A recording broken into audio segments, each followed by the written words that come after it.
To answer this question, let's analyze three simple economic operations and their influence on traditional balance sheets.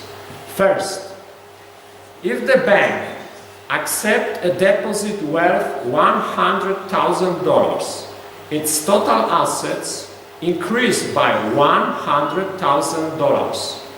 This seems to be obvious because financial capital is the most important factor in banking. Second, if an industrial company acquires a fixed asset with a value of $100,000, for example, as a contribution or financial leasing, its total assets increased by $100,000. This also seems to be obvious because in the industry, the technology embodied in machinery and equipment counts the most. But now, third operation.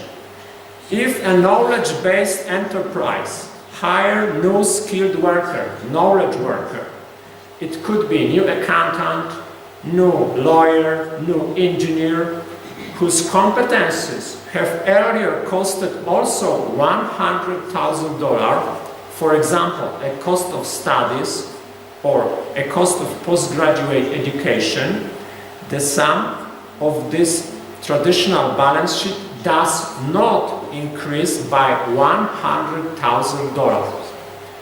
It is a great paradox, isn't it? Let's think.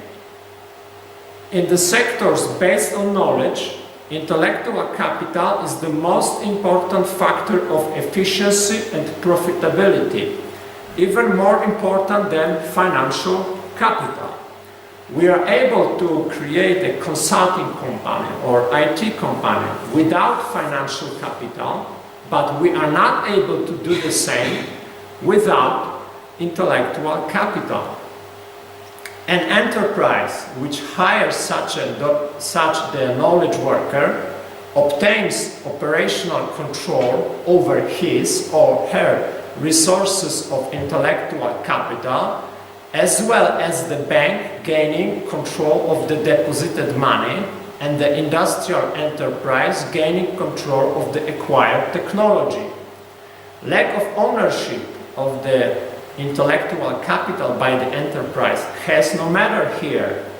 Also, the bank does not own the deposited cash in it, and the industrial enterprise does not own the leased fixed assets.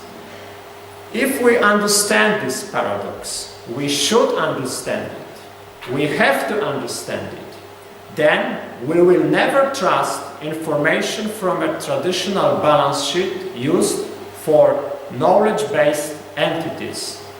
When you get in your hands these financial statements, always remember that it is like an iceberg.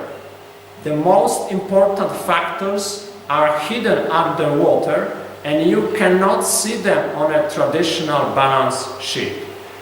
As we see, we even have to use knowledge-based balance sheets.